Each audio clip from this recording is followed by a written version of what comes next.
Good morning mga kaibigan, welcome to my channel. So may change oil tayo dito. Ano to? Hyundai Ion. So ayan, ititrain na natin yung langis. Ayan, yung langis niya, item na. So yung drain plug niya mga kaibigan, ano to? 17. Size 17 yung kanyang drain plug. Si Hyundai Ion for change oil. So, ayun, tatanggalin na natin yung oil filter.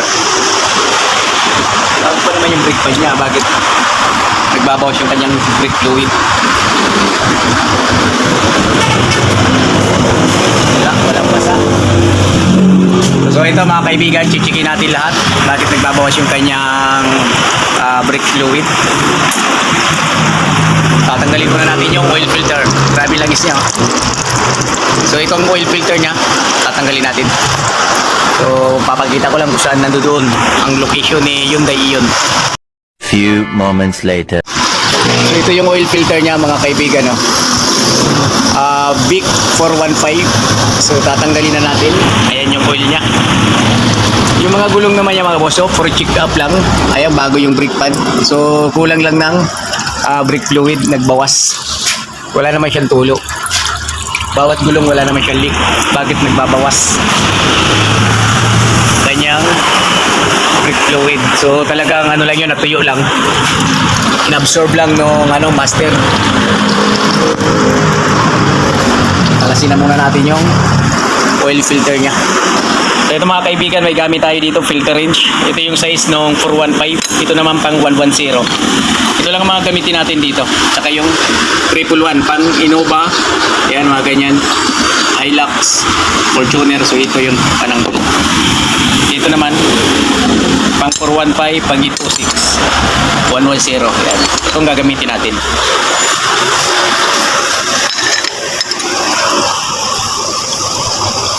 Oops.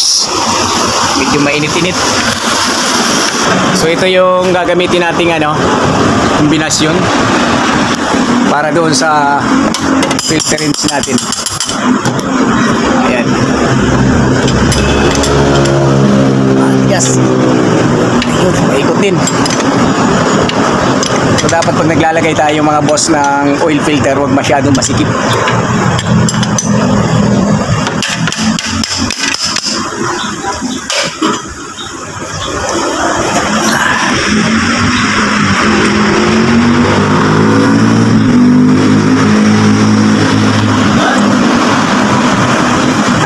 Luluwagan na natin unti-unti para yung sa laman ng oil filter mauubos siya, hindi tayo matapunan.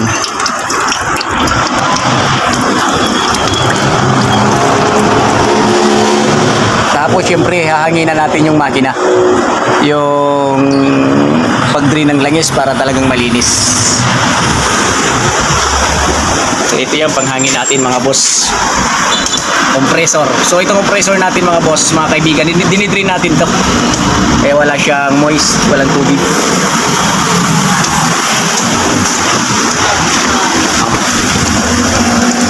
Siyempre bukod sa flashing oil, so meron pa tayong hangin na ginamit.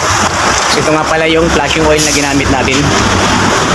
Ayan, flashing oil 32 Shell product. Saka filter natin 806 na. Pinakalagay 415, same lang sila mga boss. Tapos gagamit tayo ng langis.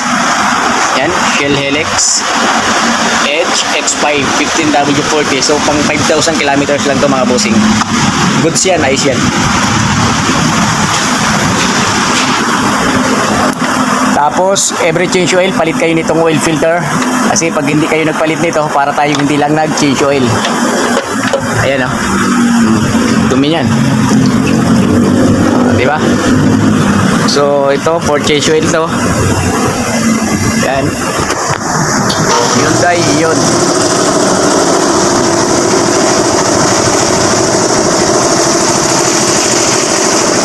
For check up na lahat. So 119 kilometers na tinatakbo nito. Baka hindi pa ito nagpalit ng timing belt. So i-recommend natin sa may-ari na for replace na yung timing belt niya. Ayan guys, ilalagay na natin yung Oil filter na bago, 806. So yung 415 at saka 806, isa lang sila. Same lang sila ng gasket. Same lang ng sasakyan na paggagamitan. Kaya baka isipin nyo bakit magkaiba ang number. So si 806 tsaka si 415, malaki lang konti si 415 pero yung gasket nila parehas lang. Kaya isa sila ng gamit.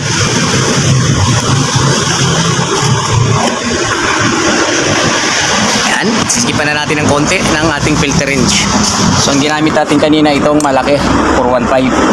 So ngayon pang 806 naman tayo, 110 yan ang gamit yan. Kapit.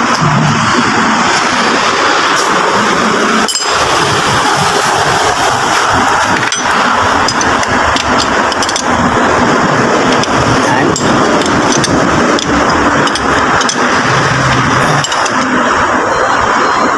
Yan. Okay.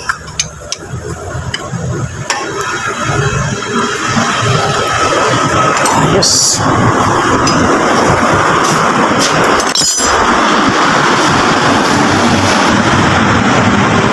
Okay, hanginan ulit natin. Para talagang side na side yung kanyang langis. Para pag nilagay natin yung bago, so hindi siya hahalo. So ito mga kaibigan, na sakto naman lahat.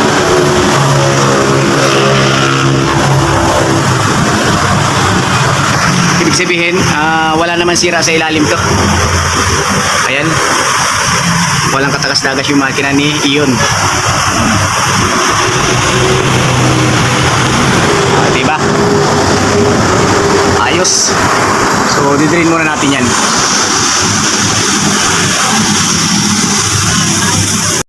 So ito mga kaibigan, ibabalik na natin yung drain plug.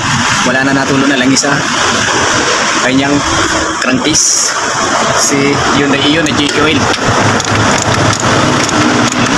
Ipitan muna natin. Yes. Okay. So ito, ibababa na natin sa lifter. Dahil naubos na yung kanyang langis. Crankcase, sasalinan natin ng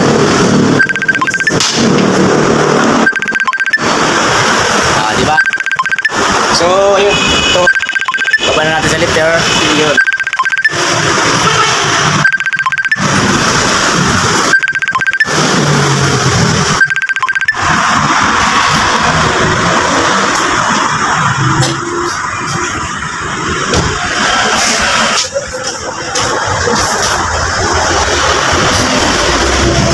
Okay, diba?